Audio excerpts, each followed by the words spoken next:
السلام علیکم ورحمۃ اللہ وبرکاتہ۔ آج اس فتنے کے تعلق سے بات کرنی ہے جس فتنے کے لیے آدم علیہ السلام سے لے کے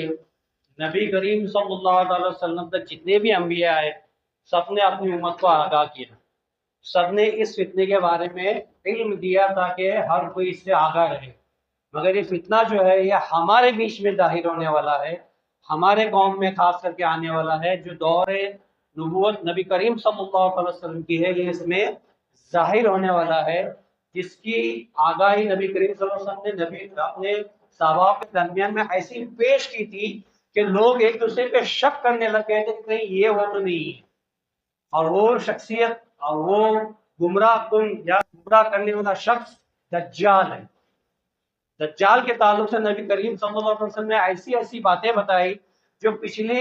قوموں کو نہیں معلوم تھی، پچھلے انبیاء نے اپنے قوموں کو نہیں بتائی تھی۔ اس کی وجہ یہی رہی کہ یہ فتنہ نبی کریم صلی اللہ علیہ وسلم کے دور میں آنے والا ہے، ہمارے بیچ میں آنے والا ہے، اور وہ فتنہ بہت بہت قریب ہے۔ جو میں بتانے چاہ رہا ہوں اس کو آپ پکچرائز کیجئے کہ جس وقت وہ نزول ہونے والا ہے، جس وقت وہ آنے والا ہے، اس کا پیش منظر، اس کا حولیہ اس طریقے سے بتایا گیا کہ ہر جگہ تفراتفری ہوں گی، قتل عام ہوگا، نقصانات ہوں گے، فتنوں کی بارش ہوگی، ہر جگہ ہر شخص پریشان ہوگا۔ تو آج وہ حال ہے کہ نہیں ہمارا؟ کوئی بھی ملک میں آپ جائے، کوئی بھی شخص سے آپ بات کریں، وہ پریشانی نظر آتا ہے۔ اور یہ دجال جو ہے اس کے تعلق سے ہر نبی نے اپنی امت کو بتایا اور اولیاء نے اپنی فالوور کو بتایا، اور آج جتنے بھی پیر و مرشد ہیں اپنے مرشدوں کو بتاتے ہیں اور اپنے فالوور کو بتاتے ہیں تاکہ وہ آگاہ رہے۔ اور یہ کام ہم نے اپنے لیے کرنا ہے اور اپنے بچوں تک یہ بات پہنچانی ہے تاکہ کل ہمارے بچے اس چیز سے آگاہ رہے، اس بڑے فتنے سے آگاہ رہے۔ وہ ہے دجال، فتنہ ہے دجال۔ اب دجال کا لفظ اگر پکڑا گیا تو یہ دجال جو بنتا ہے دجل سے بنتا ہے۔ اب دجل کا معنی ہوتا ہے دھوکا، مطلب دجال مطلب دھوکے باز۔ اس کا جو معنی نکلتا ہے یہ دھوکے باز ہے گا، یہ کوئی شیطان یا جن وغیرہ نہیں ہوگا، یہ انسان ہی ہوگا، ابن آدم ہی ہوگا، اور یہ یہودی ہوگا۔ یہ جو ہوگا چوڑے قد والا ہوگا، اونچا ہوگا، اس کا سینہ جو ہے بڑا ہوگا، اس کا سر بڑا ہوگا۔ اس کی پہچان جو بتائے گی اس طریقے سے بتائے گی، یہ گورا چٹا ہوگا، اس کی سیدھی آنکھ جو ہوگی باہر نکلی ہوئی ہوں گی جیسے کہ انگور لٹکتا ہے۔ اس کی نشانیاں جو بتائی گئی، اس کی سیدھی آنکھ جو ہوگی باہر ایسی لٹکی ہوگی جیسے کہ انگور لٹکتا ہے، اور الٹی آنکھ پہ ہلکا پردہ ہوگا، مطلب اوپر کی پلکیں جو ہوں گی وہ تھوڑی نیچے ہوں گی، اس سے اس کو کانا دجال کہا جاتا ہے۔ اس کا لفظ کانا دجال اسی وجہ سے ہے کہ اس کی سیدھی آنکھ باہر نکلی ہوئی ہوں گی اور الٹی آنکھ بھی آدھی گم ہوں گی۔ یہ گھنگرالے بال والے ہوں گا، بال بھی ایک دم گھنے ہوں گے اور بال ایک دم گھنگرالے ہوں گے، اور چورے ماتھے والا ہوگا۔ اس کا ماتھا بھی جو ہوگا تھوڑا اونچا ہوگا، اور ہر مومن اس کے ماتھے پہ مطلب کافر کھلے طور پہ پڑھ پائیں گے۔ کھلے طور پہ جس کے دل میں تھوڑا بھی ایمان ہوگا اس کو دیکھتے ہی پہچان لینا کہ یہ کافر ہے، یہ دجال ہے۔ اس کو مسیح کیوں کہا گیا؟ مسیح اس لیے کہا گیا کہ جب وہ خروج ہوگا، جب آئے گا، تب میں نے بتایا کیا حال ہوگا لوگوں کا، کہ بھوکے پیاسے ہوں گے، بدحال ہوں گے، تو یہ طاقت اور کھانا اور اناج پانی یہ لے کے آئے گا، لوگوں کی پہلے امداد کرے گا، یہ پہلے اپنے آپ کو مسیح بتائے گا، اور جب مسیح بنے گا لوگ اس کو فالو کرنے لگیں گے، اس کے قریب آئیں گے، تب یہ اپنے آپ کو خداوی دعوت پہ پھیلائیں گے، پھر اپنے آپ کو خداوی دعوت پہ لائیں گا۔ اور یہ کب آئے گا؟ جب امام مہدی علیہ السلام قسطنطنیہ کو فتح کر چکے ہوں گے۔ مہدی علیہ السلام کا دور ہوگا، آپ قسطنطنیہ فتح کر چکے ہوں گے اور اپنی ایمان کی اشاعت فارغ کرتے ہوں گے، تب شور ہوگا کہ یہ ظاہر ہوا ہے۔ یہ کہاں سے ظاہر ہوگا؟ یہ فی الحال تو ایک جزیرے پہ قید ہے، بحر عرب کہتے، مطلب ہندوستان اور پاکستان کے بیچ میں جو جزیرے ہیں، جو پانی ہے، جو بڑا سمندر ہے، اس پہ ایک جزیرہ ہے، یہ وہاں پہ کہاں قید ہے؟ کیونکہ نبی کریم صلی اللہ علیہ وسلم کے دور میں جب اس کا بتایا گیا کہ ہم اس کو ملے تو نبی کریم صلی اللہ علیہ وسلم نے فرمایا کہ یہ مشرق میں ہے، تو مدینہ سے مشرق جو آتا ہے وہ ہند کی طرف آتا ہے، اور یہ جنگ عظیم کے بعد غالباً 7ویں سال میں ظاہر ہوگا۔ جب مہدی علیہ السلام کفاروں سے جنگ لڑیں گے، یہودیت ختم کریں گے، جب ایمان کا بول بالا ہوگا، امام مہدی جو ہے وہ فائز ہو جائیں گے، تب اس کے 7ویں سال میں یہ سیریا میں یا پھر شام اور عراق کے بیچ میں یہ ظاہر ہوگا، یہ دونوں کے بیچ میں ظاہر ہوگا، یہاں تک کہ یہ پہلے مسیح ہوگا اور خود کو اچھا ظاہر کرے گا، وہ پھر بعد میں اپنے آپ کو خدا بھی دعوے پہ پیمان کرے گا، پیوس کرے گا، مگر جب یہ ظاہر ہوگا تو اس کی دوسری پہچان یہ ہے کہ اس کا پوری زندگی جو بتائی گئی وہ صرف 40 دن کی بتائی گئی۔ کتنی؟ صرف 40 دن، مگر 40 دن وہ ایسے فتنے کرے گا کہ اللہ اللہ ہو جائے گا، اور اس کا پہلا دن جو ہوگا وہ 1 سال کے برابر ہوگا۔ ایسا نہیں کہ یہ جب باقاعدہ سورج دھیرا ہو جائے گا، اتنے دھیمے چلے گا کہ باقاعدہ نبی کریم صلی اللہ علیہ وسلم نے جب فرمایا کہ وہ جب ظاہر ہوگا تو اس کا ایک دن 1 سال کے برابر ہوگا، تو صحابہ کرام نے پوچھا اللہ کے رسول کیا اس زمانے میں ہمارے لیے 5 نمازیں کافی ہوں گے؟ کیا پوچھا؟ کیا اس دن کے لیے جو دن 1 سال کے برابر ہوگا تو اس دن میں 5 نماز فرض ہے، تو کیا 5 نمازیں ہمارے لیے کافی ہوں گے؟ فرمایا نہیں، وقت کا حساب لگانا اور نماز پڑھنا، مطلب دن اتنا سلو ہو جائے گا کہ 1 سال کے جیسا ہو جائے گا۔ غالباً ہر 4 گھنٹے پہ ہماری نماز ہوتی ہے، فجر سے ظہر، ظہر سے عصر، عصر سے مغرب و عشاء، غالباً 3.5 گھنٹے پہ ہماری ایک نماز آتی ہے، تو یہ وقت ہمیں مقرر کرنا پڑے گا کہ 3 ساڑھے 3 یا 4 گھنٹے ہو گئے تو ہمیں نماز پڑھنی ہے، ظہر کی، عصر کی، مغرب کی، جبکہ ہم دیکھیں گے فجر ہی ہے، ہم عشاء پڑھیں گے جبکہ ہم دیکھیں گے کہ ظہر ہی ہے، وہ اس وقت کی بات ہے، اللہ معلوم ہم رہیں گے یا نہ رہیں گے، مگر ہماری اولادیں رہیں گی، اس لیے ہم پہ یہ فرض بنتا ہے کہ ہم ہماری اولادوں کو یہ باتیں بتائیں، اس فتنے سے آگاہ کرے۔ ہر نبی نے آدم علیہ السلام سے لے کے آقا صلی اللہ علیہ وسلم نے اس بات کو بتایا، تو ہم پہ بھی فرض ہے کہ ہم ہمارے اولاد تک یہ بات پہنچائیں۔ تو اس کا پہلا دن جو ہوگا وہ 1 سال کے برابر ہوگا، دوسرا دن جو ہوگا وہ 1 مہینے کے برابر گزرے گا، تیسرا دن جو ہوگا وہ 1 ہفتے کے برابر گزرے گا، اور چوتھے دن سے جتنے دن بچتے ہیں 37 ڈیز یا پھر 36 ڈیز، وہ جو ہے وہ نارمل دنوں کی طرح ہوں گے، اور اس کی رفتار ایسی ہوں گی اللہ اللہ کہ جہاں تک وہ نظر ڈالے گا وہاں تک وہ پہنچ ہوں گی، اس کی سواری اتنی بڑی ہوگی کہ ایک سرے سے لے کے دوسرے سرے سواری جو ہے 80 ہاتھ کی ہوگی، مطلب آج کے زمانے میں وہ ہوائی جہاز بولو یا ہیلی کاپٹر بولو، اتنی بڑی اس کی سواری ہوگی، اس پہ سوار ہوگا، اور اتنے تیز رفتار سے چلے گا کہ ابھی یہاں رہے گا، مکہ میں رہے گا تو ابھی وہ جرنلزم پہنچے گا، 1 سیکنڈ میں وہ جہاں جائے گا پوری دنیا میں، سوچو وہ 40 دن کے اندر دنیا کے ہر قبیلے میں جائے گا، کوئی دنیا کا ایسا خطہ نہیں ہے سوائے مکہ اور مدینہ کے جہاں وہ جائے گا نہیں اور اپنا فتنہ پھیلانے نہیں۔ جیسا وہ شام سے وہ نکلے گا تو سب سے پہلے میں نے بتایا نا وہ شام اور عراق کے بیچ میں ظاہر ہوگا، تو سب سے پہلے وہ شام میں جائے گا، جس کا جب سیریا، وہاں کے قبیلوں کو وہ دعوت دے گا کہ آپ مجھے خدا بولو، آپ مجھے خدا بولو، وہ قبیلہ جب اس پہ ایمان لائے گا تو وہاں ایسی گھاس پھوس ہوں گی، ایسی ہریالی ہوں گی، ایسے سبزے اگیں گے تو ان کے بھینسوں میں ان کے جانوروں ان کے دودھ، ان کے جانوروں کے تھن جو ہے دودھ سے لبلبا ہوں گے، کھیتی ہری بھاری ہوگی، جب اس کا وہ ایمان قبول کریں گے، جبکہ گمراہ ہوں گے، پھر وہ وہاں سے دوسرے جزیرے میں یا دوسرے ولیج میں جائے گا، وہاں پہ جا کے وہ دعوت دے گا کہ مجھے قبول کرو کہ میں تمہارا خدا ہوں، مگر وہاں کے لوگ اس کو خدا قبول نہیں کریں گے، تو جب صبح میں اٹھیں گے تو ان کی کھیتی باڑی تباہ ہو چکی ہوگی،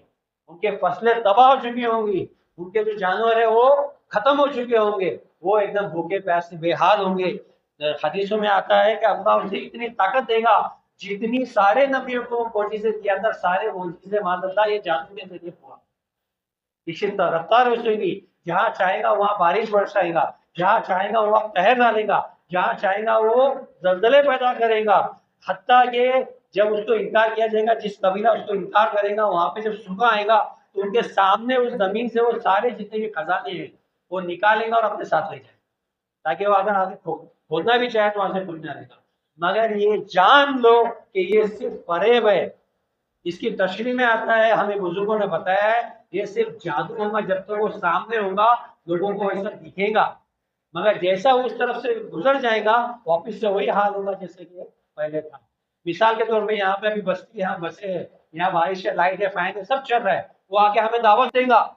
کہ مجھے خدا مانو، میں نے تو تم کو تباہ کر دوں گا، ہم نے انکار کر دیا تو لائٹ غائب،